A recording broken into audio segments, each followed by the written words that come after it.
Hey, I'm Mikey from Segway of Ontario, and today I'll be showing you how to install a scooter seat on your Ninebot Max G30LP and G30. Let's get started.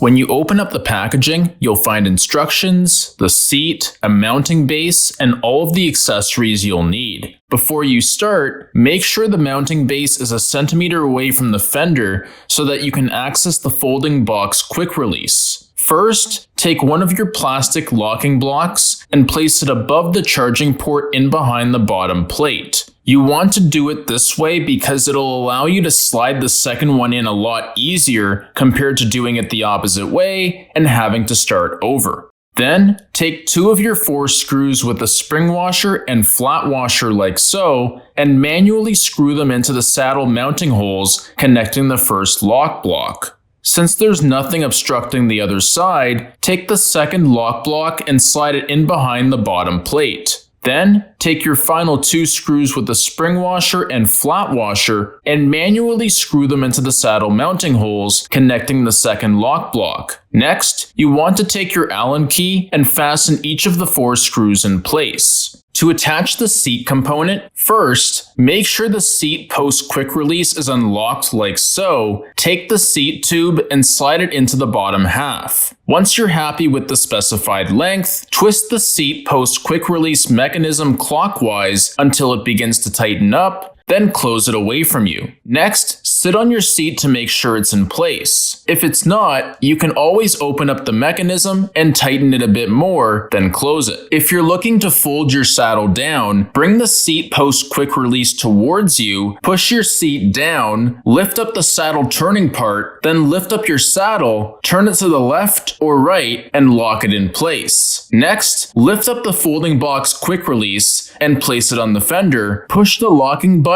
and fold the base down. To unfold your saddle, simply retrace your steps. And that's how you install a scooter seat on your Ninebot Max G30LP and G30. As always, if you have any questions, feel free to let us know in the comments or send us a DM on Instagram. Thanks so much, and from all of us at Segway of Ontario, we'll see you on the trails.